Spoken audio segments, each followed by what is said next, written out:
Amigos de Cine Garage, nos toca hablar de un título muy extraño, una película que sí un poco me sacó de mis casillas, una película que, pues bueno, está bien que tenga espacio en la cartelera mexicana, pero no sé, a mí este tipo de propuestas me dejan completamente incómodo. Salvar una vida se llama To Save a Life. Cuando nos propusieron que viéramos la película, yo fui con mucho gusto porque nos la anunciaban como una película que está hablando digamos, poniendo el dedo en la llaga de esta gran herida que es el bullying en las escuelas. Ya saben, cuando los chicos molestan a otros, los más grandes molestan a los más pequeños, se puede llegar a niveles muy graves. Y nos planteaban una película que iba por ese lado, ¿no? Que estaba atacando este tema y que estaba cuestionando este tema y que de alguna manera tendría que proponer algún punto de vista. Tangencialmente lo hace. La película arranca en un funeral, el funeral de un chico que se suicidó y luego vamos a ver por qué se suicidó. Y es un poco relacionado con eso. ¿Cuál es el problema? Que el señor Brian Bog en su primer ópera prima, él es más bien fotógrafo. Brian Bog es un cinematógrafo que tiene más o menos 20 películas en su haber. En mancuerna con el escritor Jim Brits, que también es la primera película que escribe, entregan una cosa completamente extraña, porque con el pretexto de acercarse a este ser extraño que se suicida al principio de la película, van desarrollando una serie de cuestionamientos sobre el verdadero protagonista de la película, que es Randy Wayne, como le llaman, un All American Boy, uno de estos estudiantes, no modelo, pero sí sobresalientes que ya sea por alguna aptitud física o intelectual, están ya becados o seleccionados para, para continuar su carrera universitaria en una universidad de prestigio. Él lo es. Es un estudiante popular, es un estudiante simpático, es un estudiante guapo, es un estudiante que tiene amigos, que bueno, quiere seguir estudiando, no tiene nada, digamos, que le pudiéramos reprochar, se divierte como todos los chicos de su edad lo han hecho, lo harán, lo hemos hecho y lo seguirán haciendo, que es salir con los cuates, tener su novia, tener sexo con la novia, beberse unas cervezas, hacerle el tonto de repente.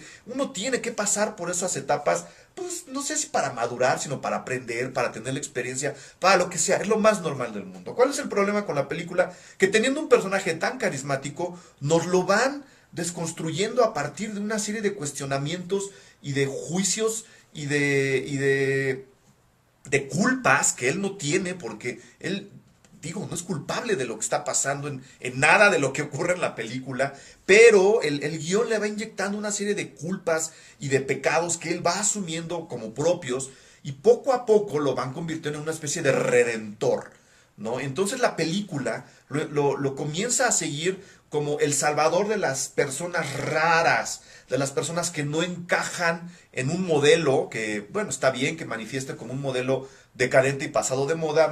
Todo el mundo sabemos que el mundo occidental está en una crisis moral desde hace mucho tiempo, no porque lo que se esté haciendo esté mal, sino porque ya deberíamos haber cambiado ese modo de pensar, ¿no? O sea, algo extra deberíamos estarle aportando al mundo, no es que vivamos en el pecado y necesitamos ser perdonados. El problema de la película es que así lo hace ver, como si los que no estuviéramos cuestionándonos nuestros pecados, viviéramos en el pecado del error, en el pecado de la omisión y tenemos que ser remitidos.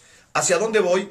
Ese es el problema, que la película, como no sabe hacia dónde va, a nosotros tampoco nos deja asentarnos bien en el análisis, ¿no? Visualmente es una película muy plana, visualmente es una película completamente limitada, es una película muy mal actuada, es una película que no tiene juego de encuadres, que es completamente cerrada, plana, empequeñecida, los diálogos no están bien resueltos, los personajes de repente surgen y resurgen, desaparecen. Es una película visualmente muy pobre y desde ahí podríamos decir no tienen ni siquiera que voltear a verla. El problema es que debajo de esta planicie visual que nos está planteando la película de Brian Bog, sí hay un señalamiento hacia todos aquellos que no se están cuestionando, que no están juzgando moralmente a la sociedad, todos aquellos que ven esta decadencia como lo más normal y lo más aceptable, los está señalando como gente a la que hay que traer porque hay que curar.